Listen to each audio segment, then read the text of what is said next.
बिस्मिल्लाहिर्रहमानिर्रहीम, अस्सलाम वालेकुम। अफगान तालिबान ने आज जो मेजर गौरव आर्या का शुरू किया हुआ प्रोपेगेंडा था, उसकी जो धज्जियां उड़ाई हैं, ये मेजर गौरव आर्या कहता है जी मैं कौन सा पॉलिसी मेकर हूँ। ये असल में बहुत ज़्यादा चालाक इंसान है। इनके जो जर्नैल है वो पसंद तो नहीं करते इस शख्स को, क्योंकि बोलने में इस शख्स के अंदर महारत है, स्किल्स हैं। उसका ये फ़ायदा उठाता है आकर इसने एक प्रोपेगेंडा शुरू किया कि मुल्ला बरादर को हक्कानियों ने गोली मारी है और मुल्ला बरादर वापस चले गए हैं। वो असल में वज़ीर आज़म बनना चाहते थे, हक्कानियों की लड़ाई है, ISI चीफ वहाँ पर गए हैं। उसके बाद अब मुल्ला बरादर ने मेजर गौरव आर्या को डायरेक्टली हिट करते हुए स्टेटमेंट जारी की, सब कुछ किया। लेकिन एक चीज़ आप ज़हन में रख लीजिएगा, मेजर गौरव आर्या के जरिए पहले एक हवा और प्रोपेगेंडा छोड़ा जाता है, उसके बाद भारतीय मीडिया उसको पकड़ता है, उसके बाद इंटरनेशनल हेडलाइंस बनती है, फिर वो अशरफ गनी के टाउट्स हैं वो उनको लेकर चलते हैं। सबसे पहले आपको मेजर गौरव आर्या का क्लिप सुनवाएंगे कि असल में उसने कहा क्या था, और अब आपको वो लेटर दिखाएंगे, वो तमाम डॉक्यूमेंट्स जो मुल्ला बरादर ने खास तौर पर इसका मुंह तोड़ने के लिए जवाब दिया है। सुनिएगा जरा मेजर गौरव आर्या का क्लिप। इस वीडियो की अहम डिस्कशन चलती रहेगी, लेकिन इससे पहले आप वीडियो को लाइक करें, हकीकत टीवी को सब्सक्राइब कर लें और बेल आइकन पर जरूर क्लिक करें। वैभव, स्टोरी ऐसी हुई कि मुल्ला बरादर को पड़ गई गोली। उसको गोली मार दी मुल्ला बरादर को। किसने मारी? हकानियों ने मारी। वही हकानी जो पाकिस्तान के जिगर के टुकड़े, जो पाकिस्तान के सगे और तालिबान का हिस्सा।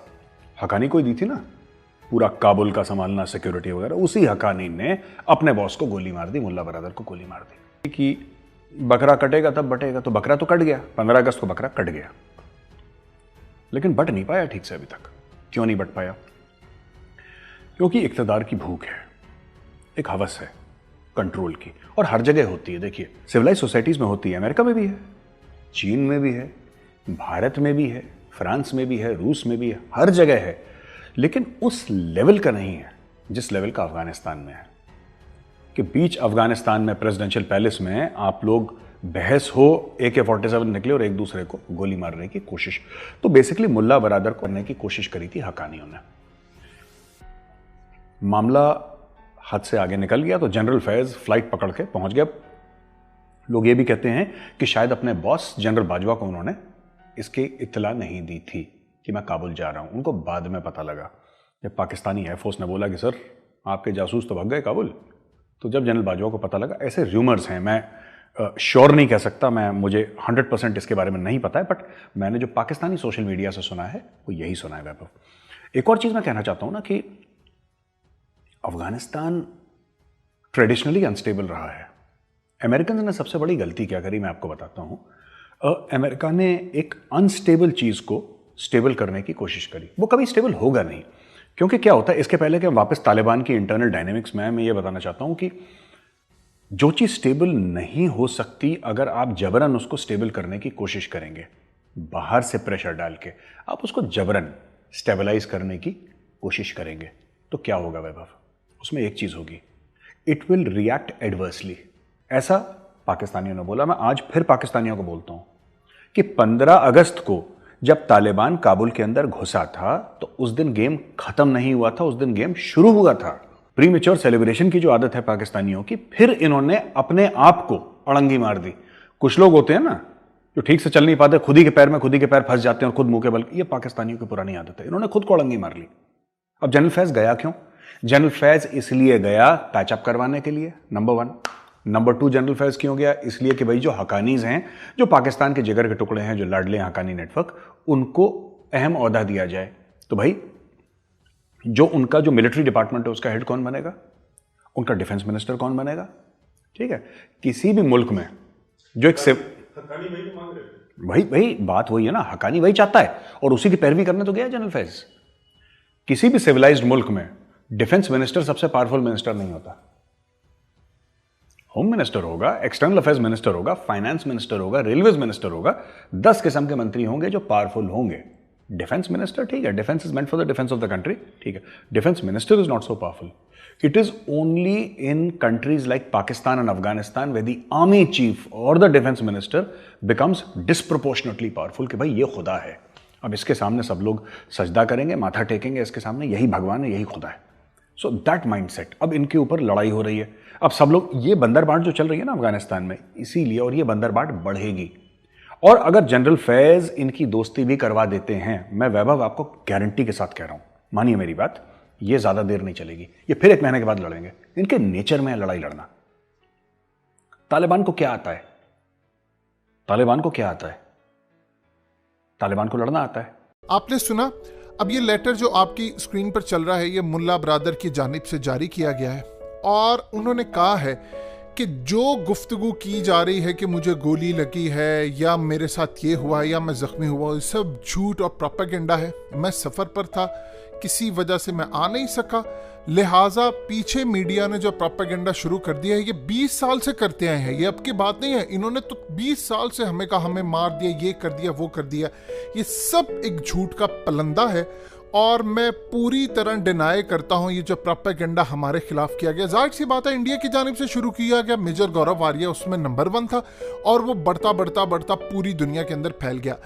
अब आप देखिए जरा, आपकी स्क्रीन पर ये चल रहा है, ये इंडियन मीडिया चला रहा है जी, खास तौर पर मुल्ला ब्रादर का ये पासपोर्ट है। सबसे पहले तो ये देखिएगा, ये पासपोर्ट वो शो कर रहे हैं कि पाकिस्तानी पासपोर्ट है। अब जहां से भारतीय लोगों ने कॉपी करके फोटोशॉप करके ये बनाया है, वो भी देखिए, ये एक लड़की का था जहां से इन्होंने कॉपी किया, फोटोशॉप किया और उसके बाद बनाया। और इंटरेस्टिंग बात देखिए, जाहिल तो हैं ही, इन लोगों ने आईडी कार्ड भी बना दिया। कभी आईडी कार्ड पर और पासपोर्ट पर सेम तस्वीर हो सकती है? सवाल ही पैदा नहीं होता। वही सेम कट, वही सेम तस्वीर, और एडिटिंग देखिए कितनी बुरी है कि उन्होंने शनाख्ती कार्ड भी मुल्ला ब्रादर का पाकिस्तानी बना दिया। अब आप देखिए मुल्ला ब्रादर का असल पासपोर्ट क्या है, ये आपकी स्क्रीन पर चल रहा है। ये जो सूरत हाल है, ये असल में इतनी ज्यादा इंडिया की जानिब से खराब की गई। इनको तकलीफ ये चली कि मुल्ला हसन को इन्होंने तालिबान ने एक स्ट्रेटजी के तहत बताया ही किसी को नहीं, पूरा सरप्राइज दे दिया। CIA को नहीं पता चल सका, रॉ को नहीं पता चल सका, किसी को नहीं पता चल सका। उस बंदे को वो सामने लेकर आए जो मुल्ला उमर का राइट हैंड था, जिसके अंदर नफरत है भारत के लिए, नफरत है इसराइल के लिए और नफरत है अमेरिका के लिए। अब उसको वजीर आजम जब बनाया है तो जाहिर सी बात है उसने पूरी इस्लाम की पॉलिसीज रखनी है।